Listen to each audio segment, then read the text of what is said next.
看到没有？这里漂亮吧？这里是一个大的峡谷。恩施这边大山里面的农村是什么样子的？完全是沿着山层层建房子，漫山遍野啊。所以说，南方的农村跟北方的农村差别大不大？大家好，我是邱平，我现在在湖北利川。我们现在走的这个地方，相当是一个悬崖峭壁上面，在半山腰。因为今天主要是体验一个徒步栈道，我下面呢就是悬崖，所以呢现在一直往前走，前面有一个绝壁栈道，听到这个名字呢就比较吓人。我们现在站的这个地方其实是在一个悬崖顶上面，大家可以看到还有几户人家，所以这个地方呢能够被称为悬崖村。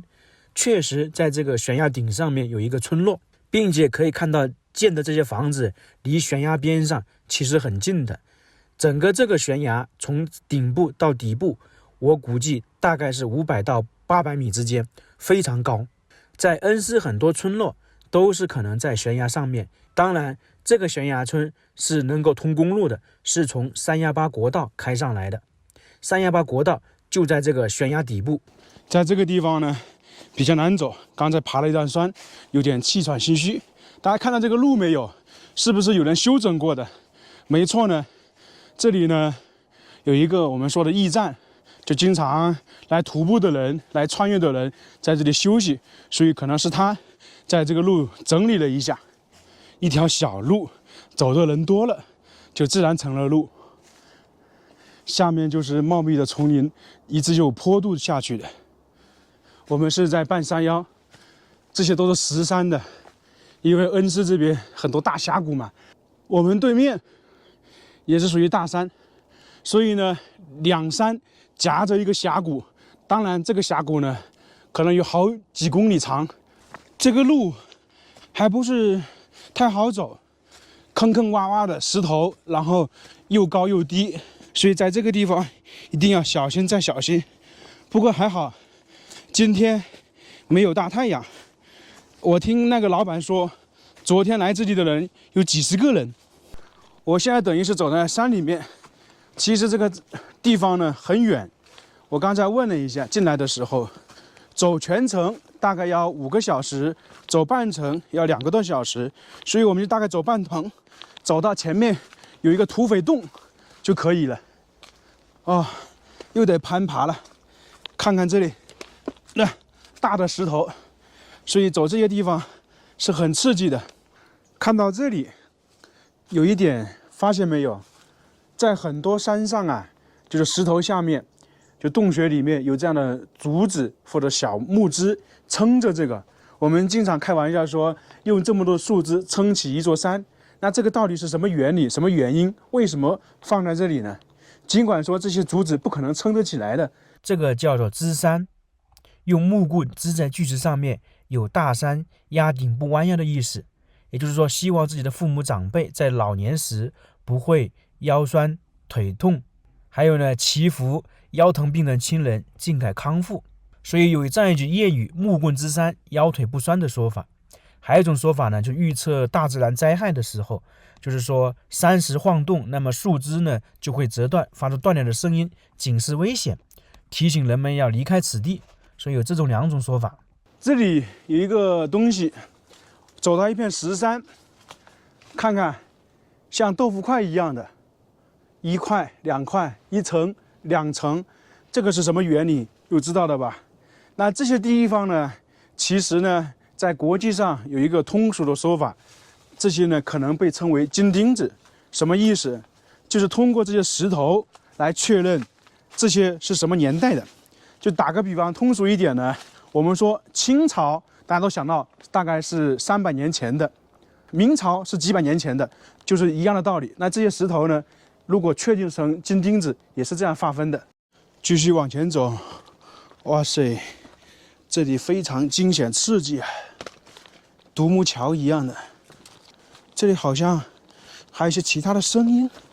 走了半个多小时，这个地方最好看，就有点像在利川榆木寨看的崖剧一样的。如果再往里面深入一点，真的是可以做居住的地方。这里发现一些攀登绳子一样的，那么在这个地方开始呢，就有点惊险了。可能很多人就靠着这个攀岩，是不是？我们看到很多驴友啊都是这样的。给大家看一个刺激的地方，看到远处那些大山没有？我们拉近一点，下面就是悬崖，这里可能有700-800米高啊，深不见底。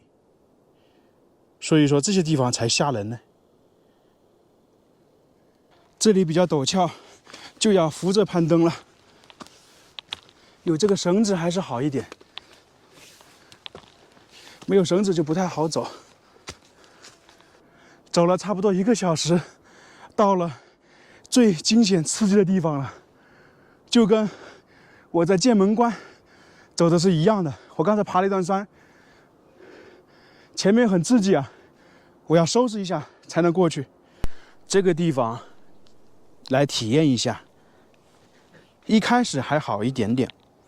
这里呢有那个粗的铁链，就是我们说要扶着走，然后呢基本上要贴着墙壁走，因为这个地方啊下面就是万丈深渊。那这个地方可不止200-300米啊，我大概看了一下，基本上有700-800米高，所以说是非常高的，下面相当于一个大的峡谷一样的。这一段呢还好，但是大家看到没有，再往前一点呢就越来越窄，特别是转弯那里上去啊是有一个坡度的，那里是最危险的。所以这些地方就是非常危险，尽量呢不要往上走。我一个人在外面嘛，所以我就不爬上去了。看看这个地方，绝壁吧，非常陡峭，上面就是石块，关键是旁边这里呢就是万丈深渊。在这个地方呢，基本上就要这样靠着墙壁，或者是我们说贴着墙壁这样走。恐高的人肯定绝对不能来这个地方的。像这些地方，如果女孩子来走的话，可能都会被吓哭。大家猜想是不是这样的？就跟剑门关的圆楼道一样的。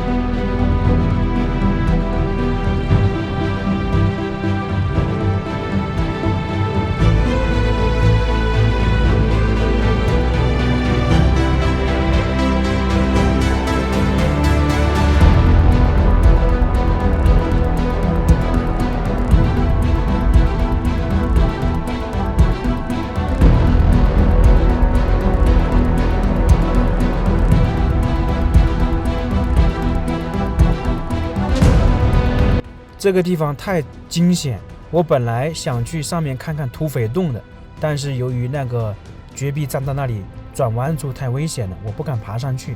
本身我有点恐高，所以我就回来了，没有继续走。